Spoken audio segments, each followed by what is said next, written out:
Opa, Ivan Ipiranga aqui. Eu sou neuroeducador, psicoterapeuta, especializado em hipnoterapia, ou seja, hipnose clínica, e eu estou aqui justamente para te explicar um pouco sobre esse tipo de terapia, né? A hipnoterapia, que desperta tanta curiosidade, alguns mitos, né? Mas é algo que tem sido cada vez mais reconhecido, mais falado, justamente por causa das maravilhas desse tipo de terapia. Bom, quando a gente fala de hipnoterapia, esse assunto traz um pouco de mistério ainda, né, para algumas pessoas, um pouco de suspense, um pouco de até esoterismo.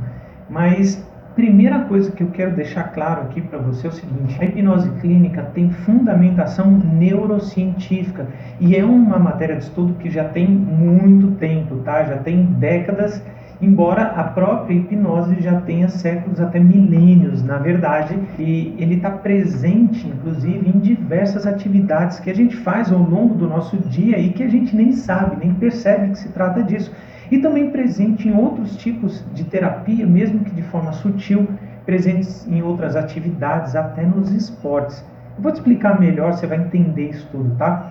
Bom, a gente pode falar, para começar a falar de hipnoterapia, a gente precisa entender que hipnoterapia nada mais é do que uma psicoterapia realizada com a utilização da ferramenta da hipnose clínica. Quando a gente fala de hipnose, a gente inevitavelmente vai passar por uma questão de como que a nossa mente é organizada. Existe um modelo de mente que, obviamente, é uma questão muito mais didática. Para a gente conseguir compreender um pouco melhor isso, é organizado em consciente e inconsciente. Tem outros modelos de mente que usam o consciente, o subconsciente e o inconsciente, né? Mas para ficar simples da gente entender do que se trata isso, o nosso cérebro ele trabalha com uma coisa chamada foco. Onde existe um foco consciente, existe um processamento de informações e um consumo de energia muito maior. Por isso que esse foco é muito limitado. Então a gente enxerga o mundo, fazendo uma analogia aí, como se você pegasse uma folhinha de papel, fizesse um furinho e enxergasse através desse furinho só.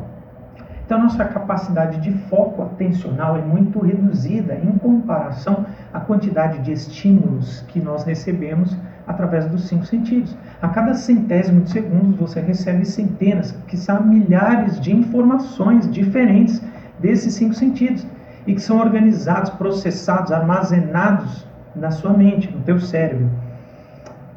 Acontece que quando a gente reduz muito esse foco atencional, inúmeras coisas passam despercebidas da nossa consciência. Eles estão no nível subconsciente. E por causa disso, nós somos tão limitados na nossa vida para poder organizar melhor a forma como nós sentimos, pensamos, agimos, tomamos decisões no mundo. E isso limita a nossa capacidade de autogoverno. Então, eventualmente, a gente precisa lançar mão de recursos que nos deem um alcance maior nesse nível do subconsciente ou do inconsciente, dependendo de como você considera isso, para que a gente possa promover mudanças que sejam positivas, construtivas para a gente. E é aí que entra exatamente a hipnose clínica. A hipnose não se trata de perder consciência, muito pelo contrário.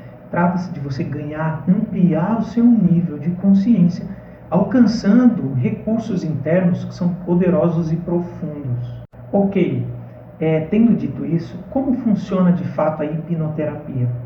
Ora, a hipnose em si não promove nenhuma mudança, tá? A hipnose não cura, não transforma, porque a hipnose é um estado de consciência em que você consegue ter acesso a esses recursos internos, mas a gente usa o estado da hipnose dentro de processos terapêuticos, como terapia cognitivo-comportamental, psicanálise e outros processos, outras disciplinas, tá, de terapia. Então a hipnose sozinha não trabalha, ela trabalha sempre associada a métodos de psicoterapia já conhecidos. Por isso cada vez mais psicólogos, psiquiatras, até médicos têm se aproximado da hipnoterapia, porque o grande lance da hipnoterapia é o seguinte: Ivan, se a hipnoterapia por si só não faz nada, ela tem que estar associada a processos terapêuticos, por que eu vou querer a hipnose? Porque ela potencializa muito, ela é um catalisador e um potencializador desses processos terapêuticos, porque você consegue muito profundamente promover mudanças de uma maneira mais rápida, mais profunda, mais efetiva, tá?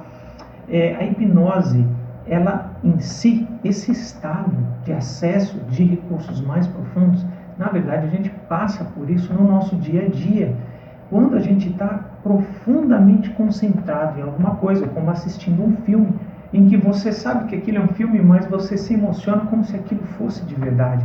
Isso é uma hipnose.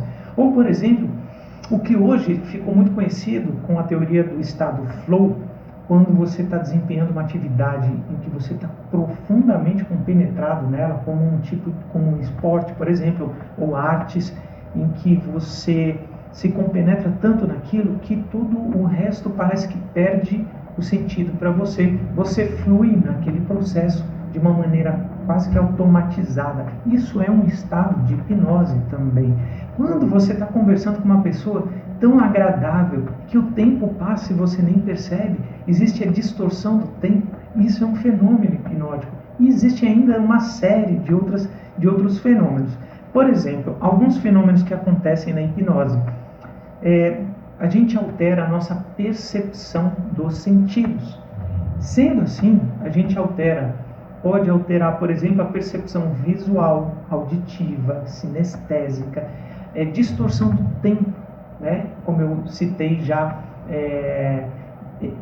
você consegue alcançar memórias e promover mudança na percepção que você passa a ter daquela memória. Aquela memória, as nossas memórias são plásticas, tá? Então, quando você acessa uma memória profundamente, você consegue alterar sua percepção, não o fato em si, propriamente, mas você altera a percepção que você tem daquele fato.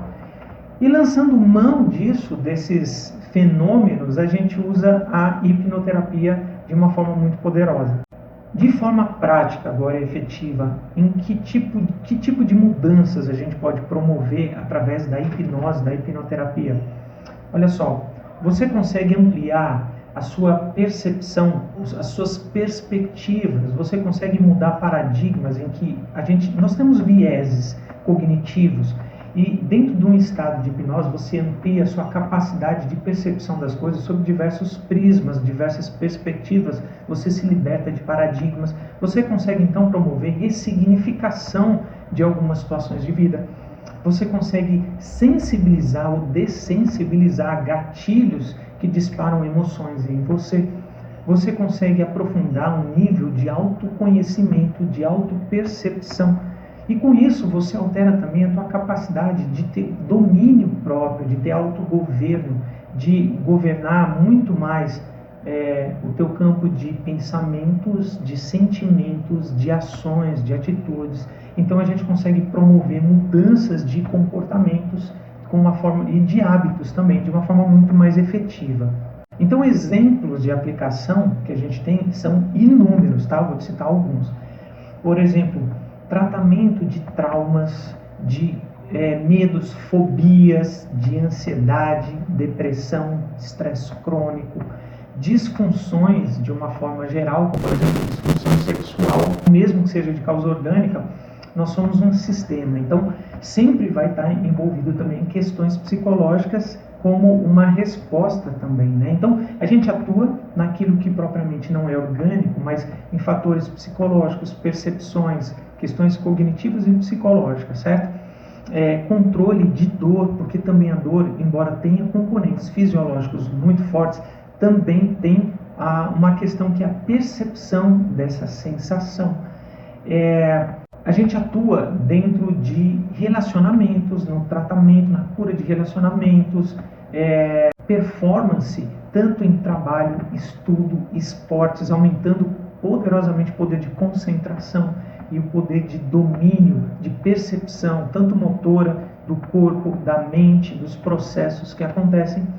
E por aí vai, tá?